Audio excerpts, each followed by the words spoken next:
Hello, happy Friday, and welcome back to this channel. My name is Mandy Magnan. I'm an actress, writer, producer, and director in Toronto, a movie reviewer, and a YouTube commentator on everything it ends with never. Happy Friday! It's Friday. I hope y'all are having the best day. There's a little bit of things to get into today. So yesterday we went over all of the newly unsealed text messages from the case and Coslow, as well as Jed Wallace and all of the tag PR. Now, Jed Wallace's deposition, some of it has been unsealed. I haven't read it yet, so that will be coming. However, there was a letter in opposition for these privilege logs. So I want to talk about that. We're going to dive into a little bit of news coming from the Kardashians. With their new SKIMS. That is just, we're going to talk about it when we talk about it, okay? And then also there's a new movie coming out, and the family is speaking out, and it's actually a documentary or some kind of like film to do with something not so good that just happened. Like, it's kind of fresh, you know? So that's what we're going to be talking about today. And then we'll be going over some of your comments I have queued up from the week. So if you're ready, I'm ready. Grab your emotional support lip gloss. Where is mine? Oh gosh, here it is. I'm still going hard on these e.l.f. shimmer glosses. They are so good. You are in frame with Mandy Magnan.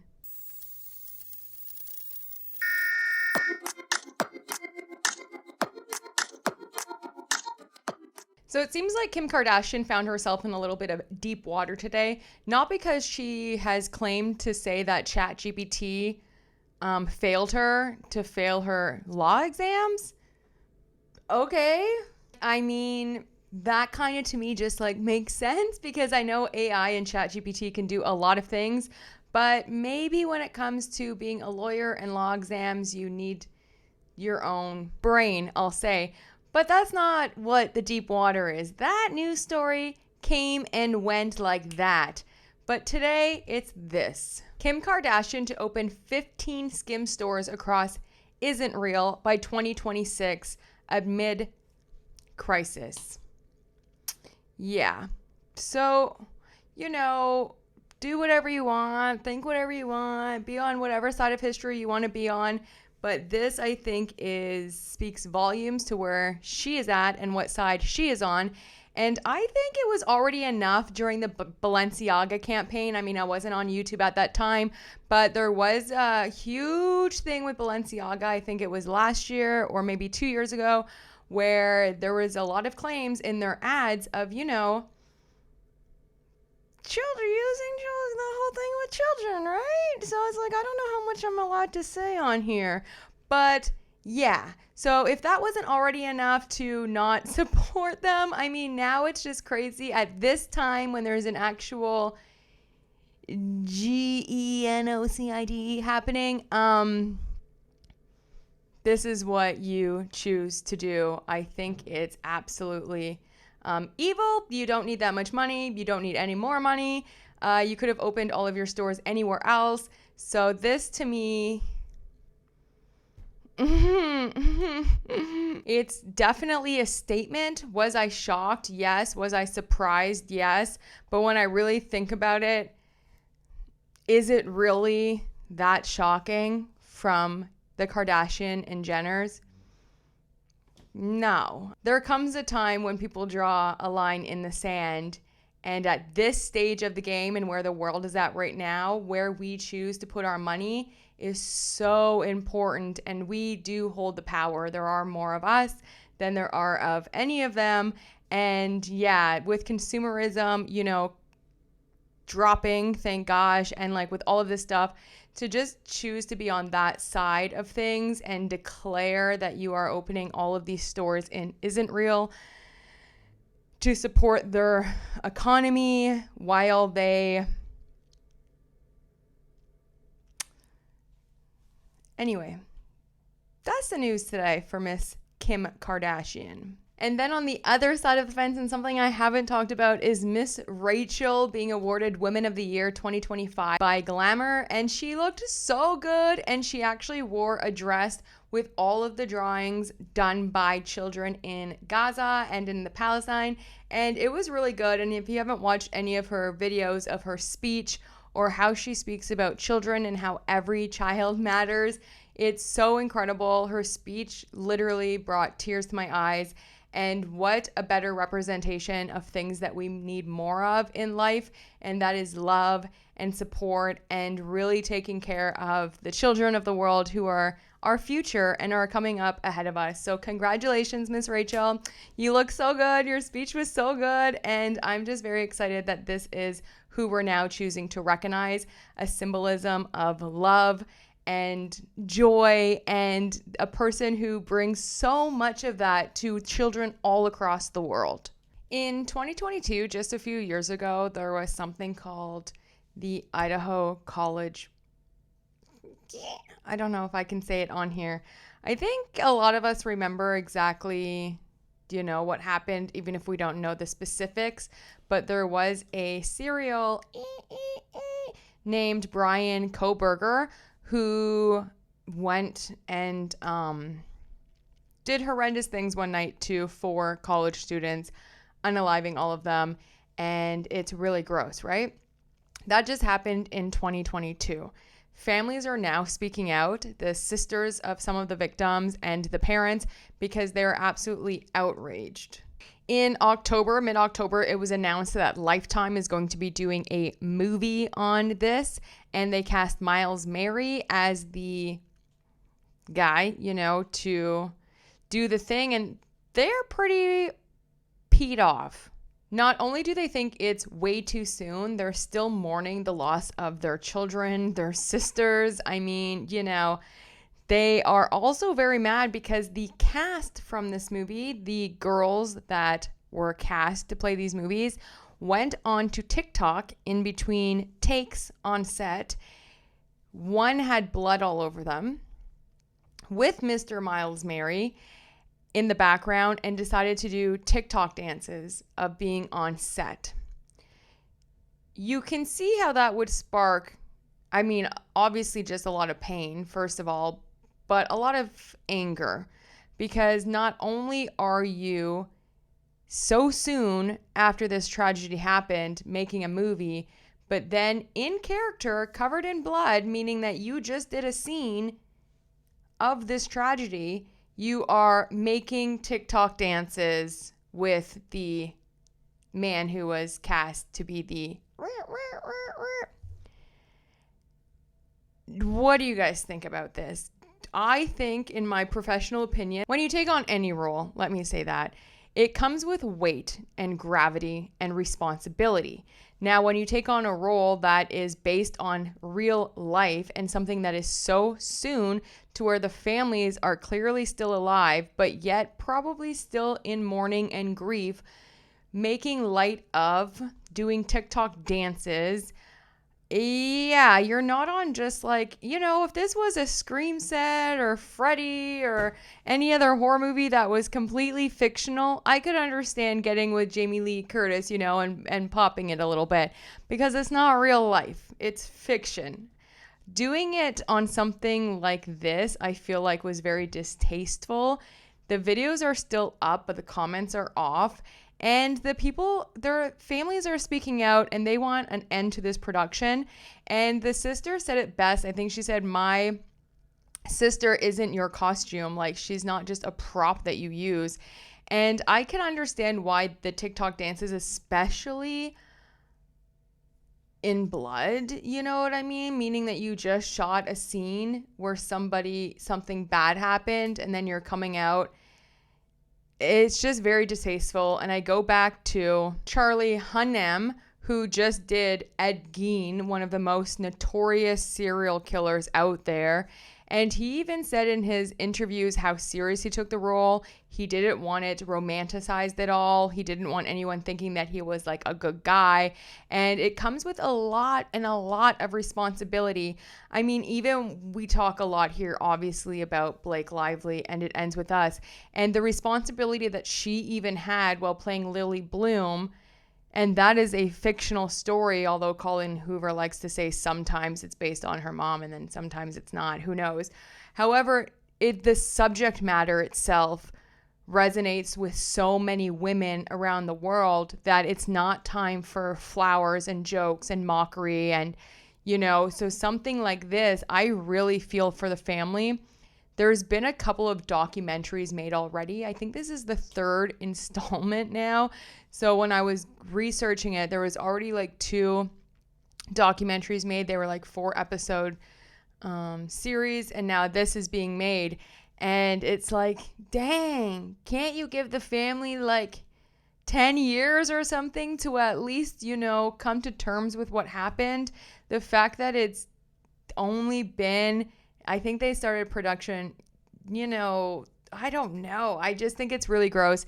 I think the actors that went and did that dance should get some social media training, but also some acting training, because that is not, it's such a sensitive topic, and it's real life, and it's based off real people's experiences and trauma.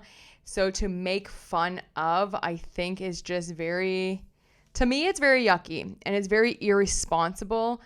It's different when you're playing a role that, again, is completely fictional and or is like, more lighthearted, I guess. But something like this, I definitely can feel where the family is coming from. But what do you guys think about it? Do you think it's like, let them have fun? I just saw on Twitter when I was researching that a lot of the comments were like, oh, it's just them on set. Like, can't a girl have fun at work? And like all of this stuff. And I don't know. I think sometimes there's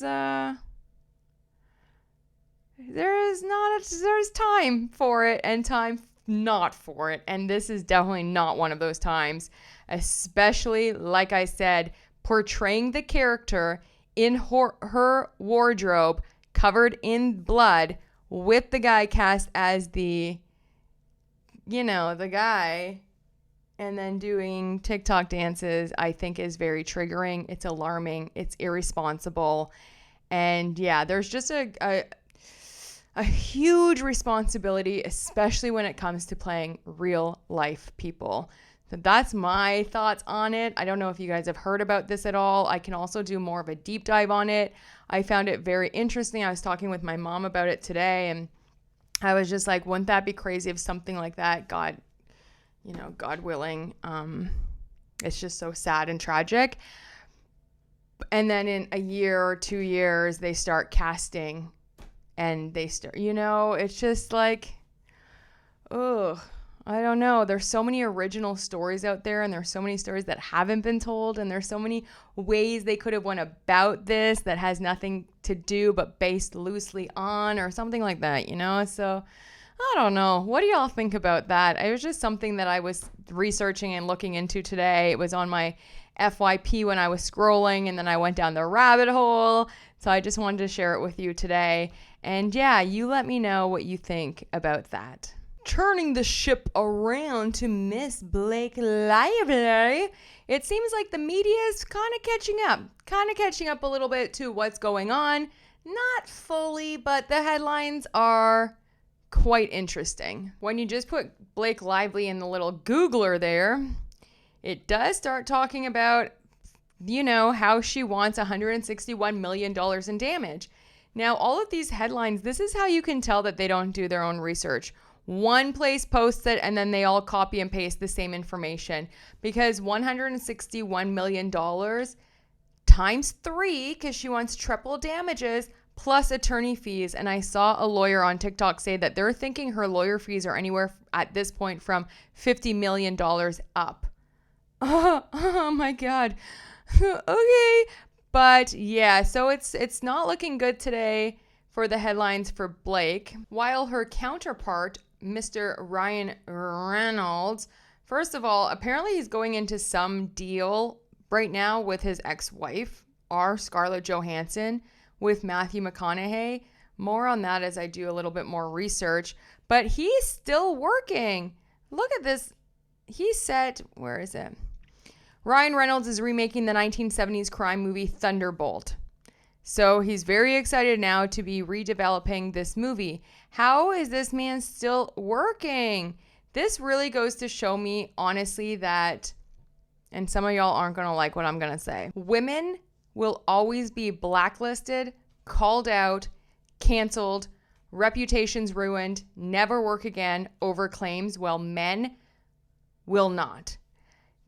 Follow me, okay? Because even when you look at, I don't know, the president of the United States and his crime record, when you look at the Epstein file list, Jeffrey Epstein, now it's all a hoax, it wasn't real, but yet there's a woman in prison still for over 20 years for something that was a hoax, right? And I'm always going to be on the side until those files are released to release the files, because everything else is a distraction, okay? I don't care who's on that list. You're done, okay? However, I see that repeatedly, and I've had many conversations with my friends, both men and women, about this, that yes, women, they get scolded for the smallest things, and those little things. I'm not saying Blake Lively's thing is small. Don't get my words twisted. I'm using this as a example. What she's doing is out to lunch. I mean, it's absolutely crazy. And I think that's why so many people are interested, because it's literally the most unhinged behavior I've ever seen. So I'm not taking this example specifically and talking about how Ryan Reynolds is working and Blake Lively isn't, because those two are, you already know how I feel about them. But in general, right? And the fact that Ryan Reynolds is so wrapped up in this lawsuit, whether he likes to admit it or not, or the world wants to admit it or not, he's still out here doing all of this stuff and getting all of these new roles and being in all these new projects. And that either says the money is speaking, because he's been, dripping his money everywhere in so many people's pockets, or it's because the world would rather only turn against the woman than turn against the man. Now, I would be happy to not see either Ryan Reynolds or Blake Lively in anything for a very long time, or at least until this court case is over. But it seems like Ryan is working now more than ever. And to me, that is so freaking strange. But again, it's like, men don't get canceled. Look at, the politicians, the athletes, the football players, the rap stars, the musicians, all of the things they have done. And in 1 to 2 years, they're back on tour, or they're still in the game, or nothing happens.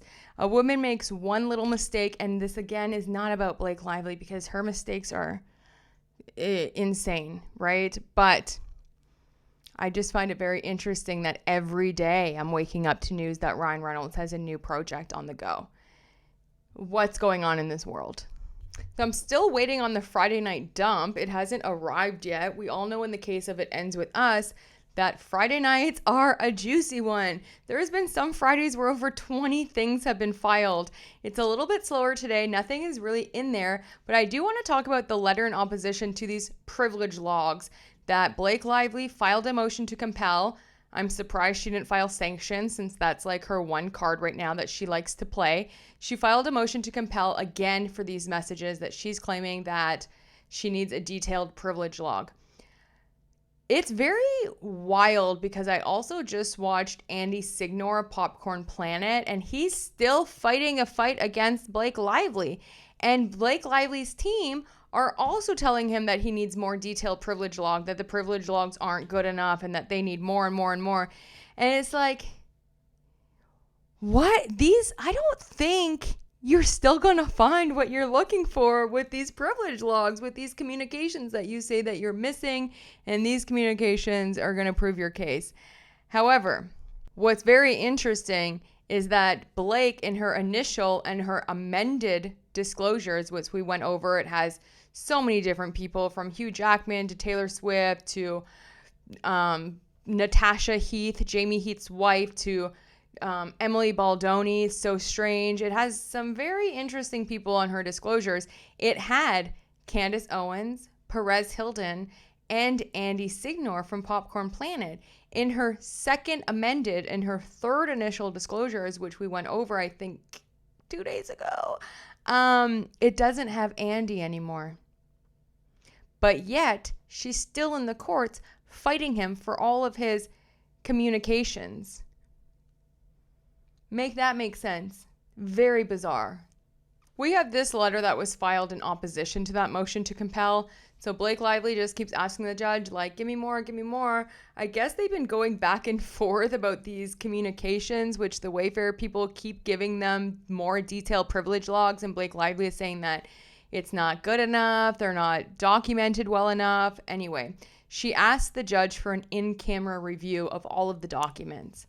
This is what the Wayfarer people had to say. We write in opposition to plaintiff Blake Lively's motion to compel or for an in-camera review of certain documents listed on the Wayfarer party's privilege log of signal communications withheld for privilege. The court ordered the Wayfarer parties to produce by September 8th, 2025, a categorical privilege log for their signal communications, withheld privilege from December 20th, 2024 through February 18th, 2025.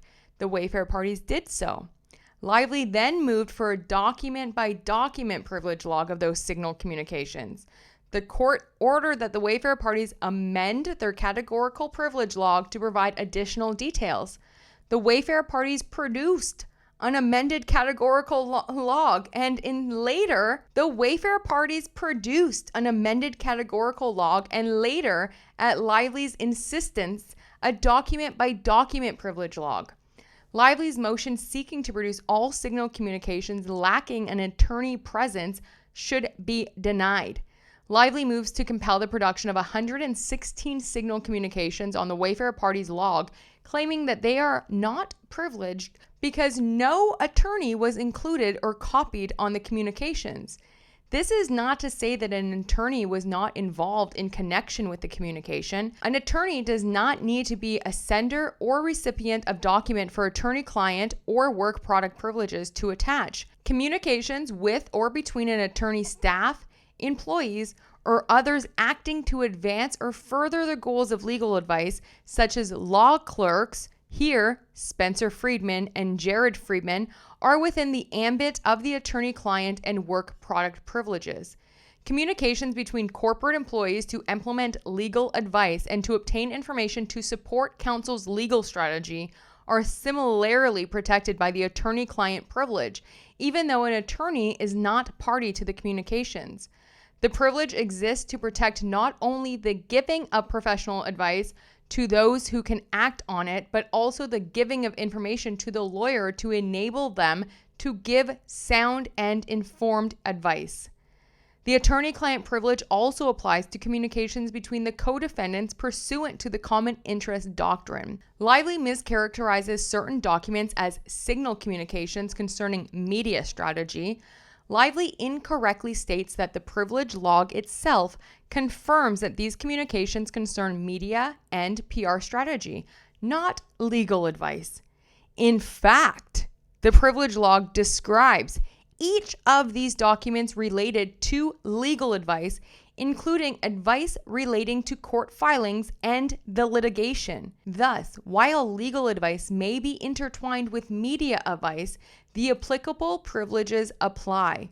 For instance, entry number 629 on the privilege log is described as an attorney-client communication seeking legal advice regarding filing an amended pleading against Blake Lively, Ryan Reynolds, Leslie Sloan, Vision PR, and the New York Times Company, and seeking legal advice regarding strategy to support litigation objectives related to the amended pleading. The attorney-client privilege is not narrowly limited to communications relating directly to litigation, but broadly speaking, protects confidential communications between attorney and client for the purpose of obtaining or rendering legal advice. Therefore, the fact that the legal advice being sought or provided relates in part to media strategy in connection with an ongoing litigation does not eliminate the attorney-client privilege.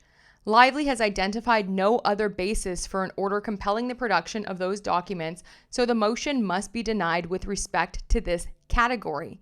In the footnote, it says, Lively failed to include a statement in her motion that she met and conferred regarding this dispute, and in fact did not do so. Wow.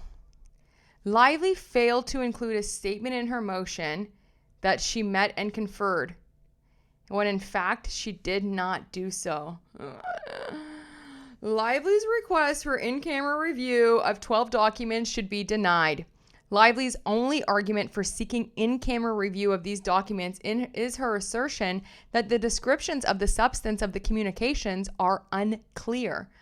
4 documents Lively seeks to have the court review relate to the internal investigation by Rains Fellman Littoral LLP to conduct an internal investigation into Lively's allegations and to develop factual findings and legal analysis for the Wayfarers to use in evaluating potential liability and formulating legal strategy. The court already ruled Lively cannot seek discovery into this investigation. 8 of the documents are on the log as voice note attachments.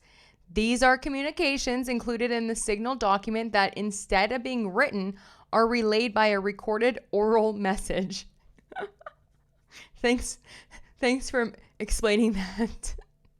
There is no reason to describe the voice notes with any more particularity than the description already provided in the communications themselves. For example, item 3 is described as voice note attachment to attorney-client communication seeking and providing legal advice concerning the nature, contents, and implications of communications obtained by the New York Times and Blake Lively and Stephanie motherfucking Jones. How much more detailed can they be? Doesn't that sound like exactly what it is? What more? Like, that's what one of them is called, and she's saying it's unclear what it is. It's literally attorney-client communications about advice about all of you shady-ass people. What are you talking about? How much more, like, what else can they write in there without telling you exactly what the communication is? But that's what she wants. The Wayfarer parties agree to produce any non-privileged and responsive documents attached to the withheld privileged signal communications to the extent they are not previously produced. Finally, plaintiff complains that the Wayfarer parties failed to produce documents attached to privileged communications identified on their privilege log.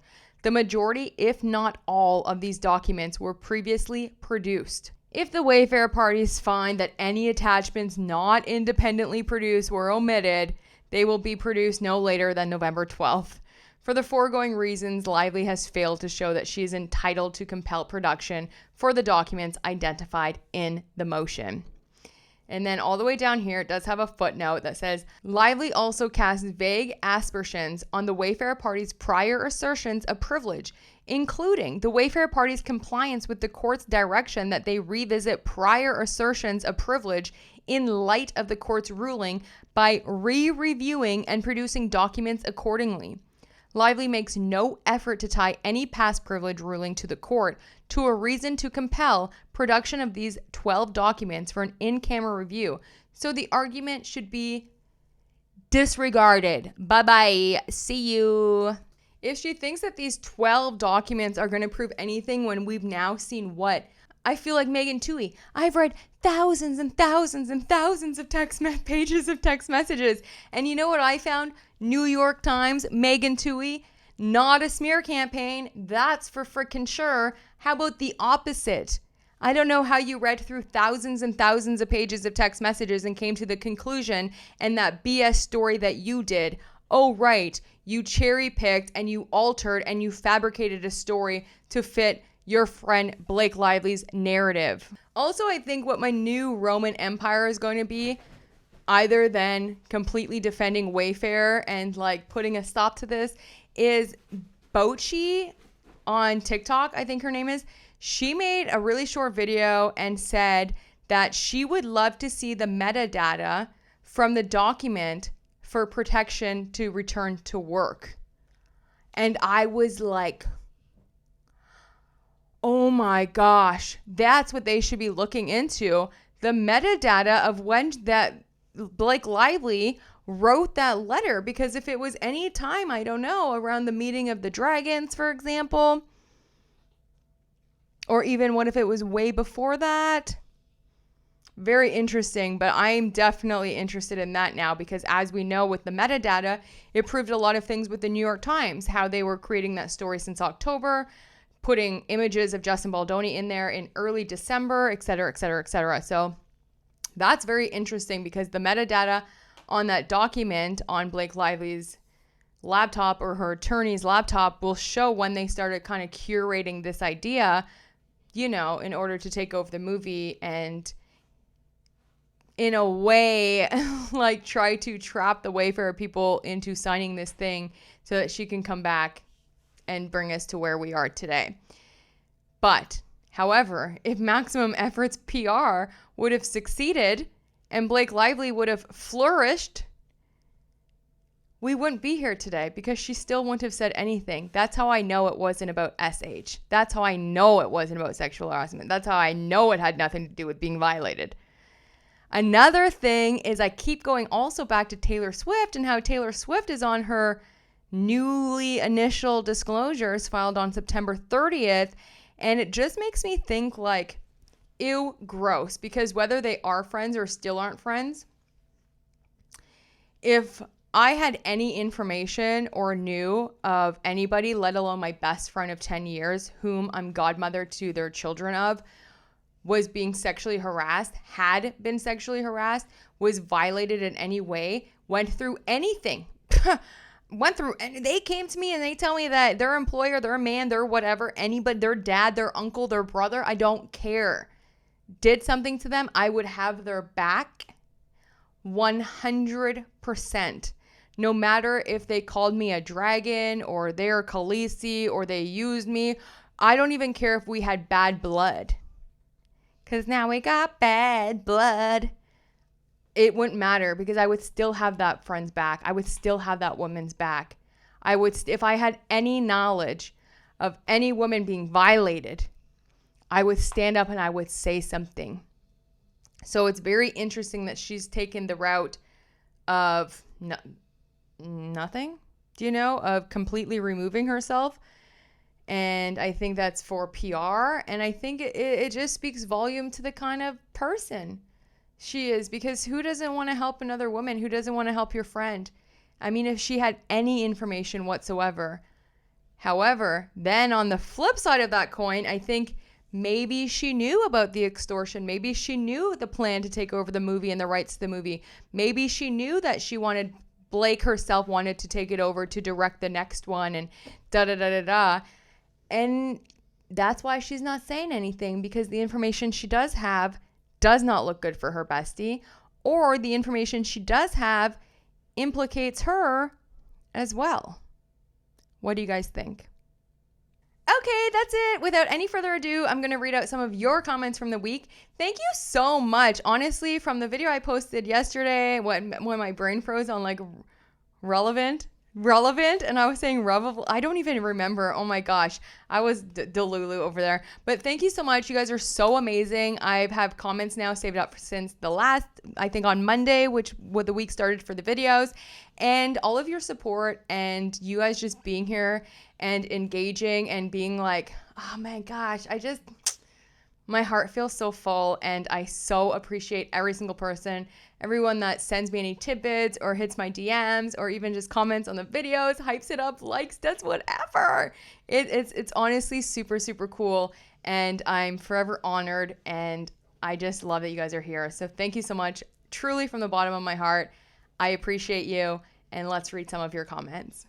These are in no particular order, of course, starting with @Lizar6928 says Blake will fight tooth and nail to have all of her stuff hidden, yet she outs everyone else's information. Her messages would be damning and would prove she was the one smearing Justin and there was no SH. Facts, because why haven't... if she had any kind of text messages with any of the cast and crew, I mean, she can say that she sent these text messages, but yet still nothing was leaked. Nothing was leaked from her and Tay Swizzy. Nothing was put in the docket of any text that she sent whatsoever. It is very interesting. @Alpine Spirit says, Mandy, Wayfarer should hire you not only as a producer and director, but also as someone who sees this case like a jury would, objective and sharp. You asked every question we've all been wondering since the very beginning, and you asked them perfectly. Kudos. Well, thank you, Alpine. On another note, the more I read the revealed text from the case, the more shocking it gets. The behavior of most of the women involved is downright vile. Between Blake, Sloan, Jones, Nathan and her people, and Claire Ayub, it's a full-on snake pit. The men have actually shown far more decency. Well, not Ryan, but I barely count him as one. Yeah, it seems like, there was a little bit of like mean girl cliquey behavior happening. And it seems like Jamie Heath and Justin Baldoni from all of their text messages are the only ones that held decorum and really just wanted to like move forward with their life and have this thing settled. And yeah, it's very interesting. But thank you so much for the comment, and I totally agree. At Mimi3464 says, I don't know if it's just me, but I think pumping is even more private than breastfeeding. I didn't want anyone near me while doing this. It was an awful feeling. So I asked myself, how can she invite him into her trailer while this was happening? Just my opinion, and everyone is different. This comment, I think I commented under it, really stuck with me because you're right. It wasn't like she was just breastfeeding. She says, I'm pumping in my trailer. And that is a very different experience to go through than just breastfeeding. And you're absolutely right. Why would she want him around while she was doing that? Especially the week after all of this alleged dance montage and birthing scene and repeated sexual harassment. Why would she want him there for that? That is a very, very, very good point. At Caroline Klein's 1 says, your audition was very impressive, Mandy. I can imagine what a powerful movie It Ends With Us could have been if you had been Lily Bloom. You are so knowledgeable and respectful of the process.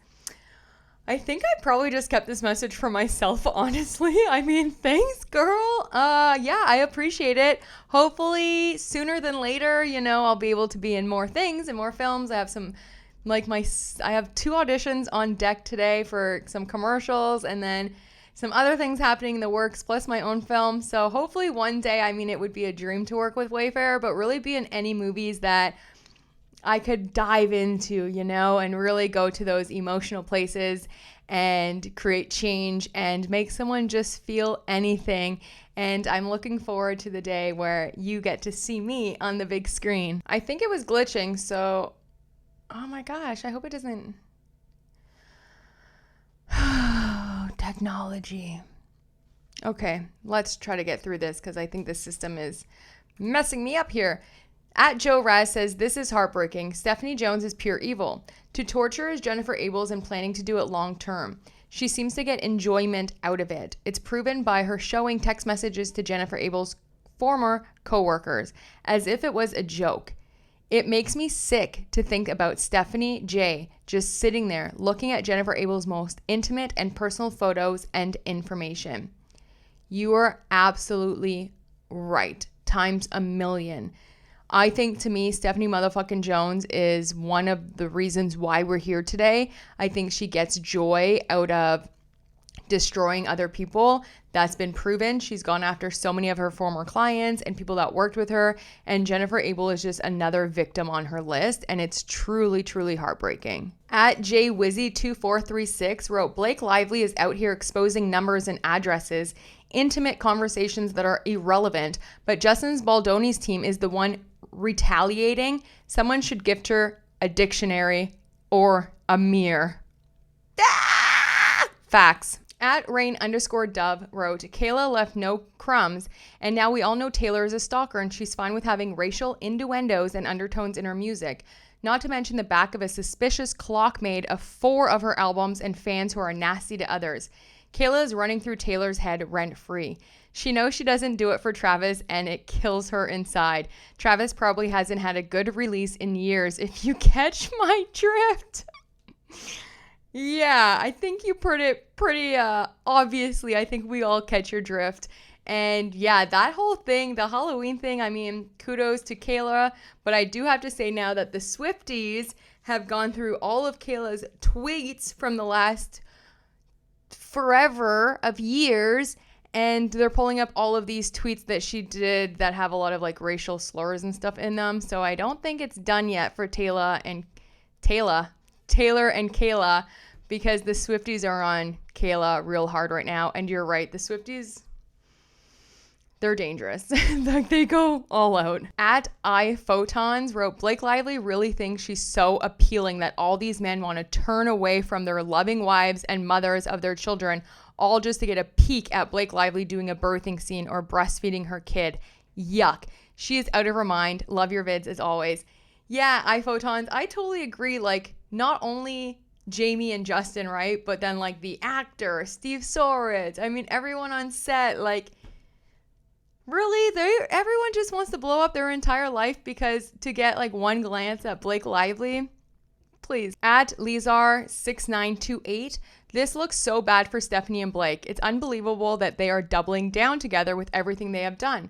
Hopefully criminal charges will be coming soon for Stephanie Jones, Blake Lively, and Van Zandt. I used to work in HR and had a personal phone I used for business. When I left the company, IT came to my desk and deleted the work stuff from my phone. When I off-boarded employees, I would connect them to IT to do the same if they used their personal phones. If they got a separate work phone, they would return back to me / the company.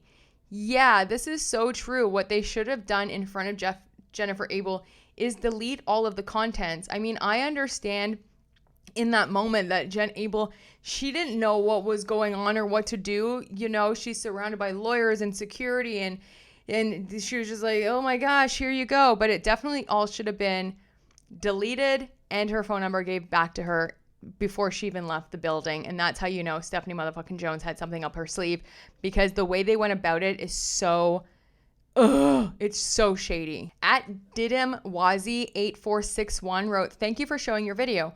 Also, your explanation, especially at the start regarding character development, director's vision, etc., is great.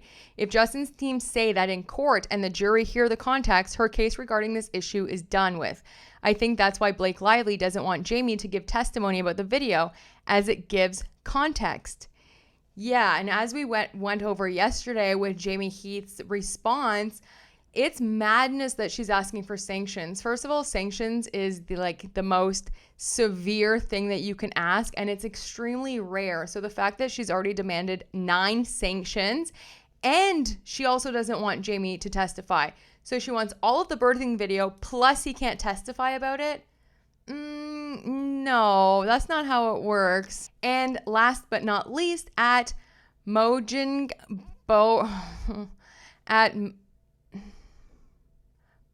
it's like Morgan, but it's Majin Bowers 8274. I'm so sorry, girl. You beautiful profile pic, okay? Justin says, stand down. There was never a plan to smear Blake Lively. So New York Times and Blake Lively knew this and still went ahead. If that doesn't say malice, I don't know what will.